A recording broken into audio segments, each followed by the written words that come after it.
ආයිබෝවන් හැමෝටම. අපි අද කතා කරන්න යන්නේ හුඟ දෙනෙක්ට දැනෙන ඒත් වැඩි කතා නොකරන දෙයක් ගැන. සෝෂල් මීඩියා වල ස්ක්‍රෝල් කර කර ඉද්දී අනිත් අයගේ ජීවිත දිහා බලලා අපෝයි මගේ ජීවිතේ මෙහෙම නෑනේ කියලා හිතලා තියෙනවද? අන්න ඒකට තමයි කියන්නේ සංසන්දනාත්මක උගුල කියලා. හැබැයි බය වෙන්න දෙයක් නෑ. මොකද මේ උගුලෙන් ගැලවෙන්න හරිම ප්‍රබල ක්‍රම තුනක් ගැන තමයි අපි මේ විග්‍රහයෙන් කතා කරන්නේ. ඇත්තටම මේ ප්‍රශ්නෙට උත්තරේ ඕනම් දැනගන්න ඕන වැදගත්ම දේ තමයි ඒ හැඟීම දැනෙන්නේ Tamanට විතරක් නෙවෙයි කියන එක. මේක හරිම සුලභ අත්දැකීමක්. හිතලා බලන්න අපි සෝෂල් මීඩියා වල දකින්නේ අනිත් අයගේ ජීවිතවල හොඳම ටික විතරයි නේද? ඒ කියන්නේ යාළුවගේ highlight reel එක. ඉතින් අපි අපේ ජීවිතේ ඇත්තම කතාව, ඒ කියන්නේ behind the scenes එක අර උපදාපු highlight reel එකත් එක්ක සංසන්දනය කරන එක කොහෙත්ම සාධාරණ නෑ. හැබැයි හොඳම දේ තමයි මේ හැඟීම අපිට පාලනය කරන්න පුරුවන්. අන්න ඒකට තමයි අපි කියන්නේ සංසන්දනාත්මක උගුල කියලා. ඒක හරියට අපේ සතුට ටිකෙන් ටික හොරකම් කරන නවත්තන්න බැරි චක්‍රයක් වගේ. හැබැයි හොඳ ආරංචියක් තියෙනවා. මේ චක්‍රය කඩන්න පුළුවන්. අපේ ආත්ම විශ්වාසය ආයෙත් ගොඩනගා ගන්න පුළුවන්. අපි බලමු ඒකට උදව් වෙන හරිම සරල ඒත් පුදුම විදිහට බලවත් උපක්‍රම තුනක් මොනවද කියලා. හොඳයි. එහෙනම් අපි කෙලින්ම යමු පළවෙනි උපක්‍රමයට. මේකේ සරලම අදහස තමයි අනුන්ගේ ගමන නෙවෙයි, Tamanගේ ගමන කියන එක. ඒ කියන්නේ අපි අවධානය යොමු කරන්න ඕන අනිත් අය ගිහින් ඉවර තැනට නෙමෙයි, අපි දැන් යන ගමන දිහා. මේක පොඩි දෙයක් වගේ පෙනුනට අපේ මුළු දෘෂ්ටි කෝණයම වෙනස් කරන්න පුළුවන් දෙයක්.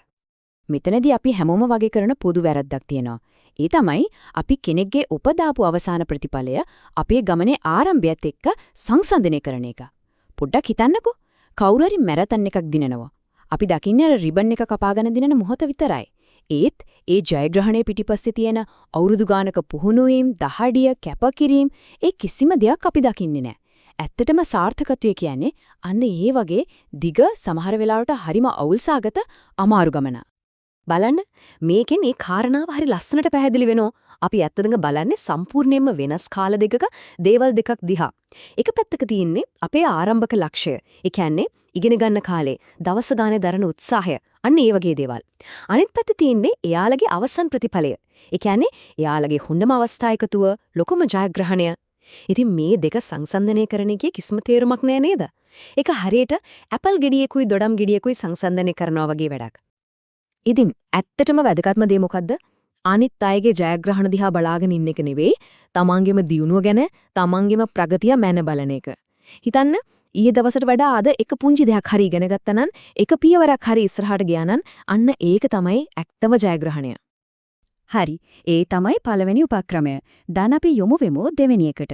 ඒ තමයි ඩිජිටල් පවුරක් ගොඩනගන එක. සරලවම කිව්වොත් අපේ ඔන්ලයින් පරිසරය අපේ පාලනයට ගන්න එක. මොකද අපේ මානසිකත්වයට ලොකුම බලපෑමක් කරන්නේ මේ ඩිජිටල් ලෝකයනේ. ඉතින් මේකෙදි අපි බලන්නේ ප්‍රායෝගිකව කරන්න පුළුවන් දේවල් කිහිපයක් ගැන. ඇත්තටම මේ පිටිපස්සේ තියෙන අදහස හරිම සරලයි.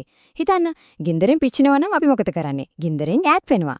අනේ වගේ තමයි මේ සංසන්දනාත්මක චක්‍රය නවත්තන්න ඕනේ නම් අපිව ඒකට පොළඹවන දේවල් වලින්, ඒ කියන්නේ අපිට නරක හැඟීම් ගියන සෝෂල් මීඩියා ට්‍රිගර්ස් වලින් පොඩක් ඈත් වෙලා ඉන්න එක හරිම වැදගත්.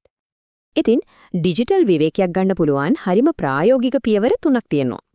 මුලින්ම හඳුනා ගන්න ඕන Tamanට වැඩියෙන්ම මේ සංසන්දනාත්මක හැඟීම ගැන ඇප් එක මොකක්ද කියලා. ඊළඟට දැන් ෆෝන් වලම තියෙනවනේ ස්ක්‍රීන් ටයිම් ලිමිටර්ස් වගේ ටූල්ස්. අන්න ඒ වගේ දෙයක් පාවිච්චි කරලා ඒ ඇප් එකේ ඉන්න වෙලාව සීමා කරන්න. අන්තිමට ඒ වගේම වැදගත්ම දේ දවසට පොඩි වෙලාවක් හරි ෆෝන් එක පැත්තකින් තියලා සම්පූර්ණයෙන්ම අන්ප්ලග් වෙලා ඉන්න. ඇත්ත ලෝකයේත් එක්ක සම්බන්ධ වෙන්න. ඒකෙන් ලැබෙන මානසික නිදහස පුදුමයි. හරි. එහෙනම් අපි එනවා තුන්වෙනි උපක්‍රමයට. සමහර විට මේක තමයි මේ තුනෙන්ම වැදගත්ම එක. අපි මෙච්චර වෙලා බැලුවේ අපේ දෘෂ්ටි කෝණය වෙනස් කරන හැටි, ඩිජිටල් පරිසරය පාලනය කරන හැටි. දැන් අපි අවධානය යොමු කරන්නේ අපේ ඇතුළාන්තයටමයි. ඒ කියන්නේ ක්‍රියාශීලීව තමන්ගේ ආත්ම විශ්වාසය ගොඩනගා ගන්න විදිහ ගැන. මෙතනදී අපි කරන්නේ අපේ අවධානය සම්පූර්ණයෙන්ම පිටත ලෝකයෙන් අරගෙන අපේ ඇතුළට හරවන එක.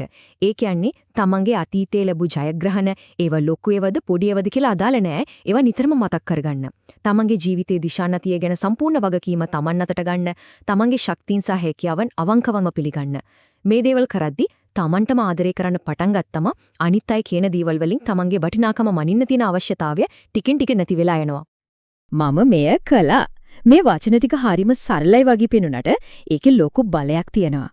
තමන් කරපු දෙයක් ගැන ඒක කොච්චර පොඩි දෙයක් වුණත් ඔව් මේක මම කළේ කියලා තමන්ටම කියාගන්න ඒක පිළිගන්න පුරුදු වෙන්න. මොකද ඇත්තම අව්‍යාජාත්ම විශ්වාසයක් ගොඩනගෙන්න පටන් ගන්නෙ අන්නේ එතනින්. හැමතිස්සෙම මතක තියාගන්න ඕන දෙයක් තමයි තමන්ගේ මාර්ගය තමන්ටම අනන්‍යයි කියන එක. ඒක කවදාවත් වෙන කෙනෙක්ගේ ගමනක් එක්ක සසඳන්න බෑ. අන්න ඒ අනන්‍යතාවය තමයි ඇත්තටම තමන් සතු ලොකුම ශක්තිය. ඉතින් ඒ ශක්තිය අනුන් එක්ක සංසන්දනය කරලා අඩු කරගන්නවා වෙනුවට අපි කරන්න ඕන දේ තමයි ඒක සැමරීම. ඉතින් අන්තිමට අපි අහන්න ඕන ප්‍රශ්නේ මේකයි වෙන කෙනෙක්ගේ ගමනාන්තය ඒ කියන්නේ එයාලගේ highlight reel එක දිහා බලාගෙන ඉන්නව වෙනුවට අද දවසේ තමන්ගේම අද්විතීය මාර්ගය තියන්න පුළුවන් පළවෙනිම පියවර මොකද්ද?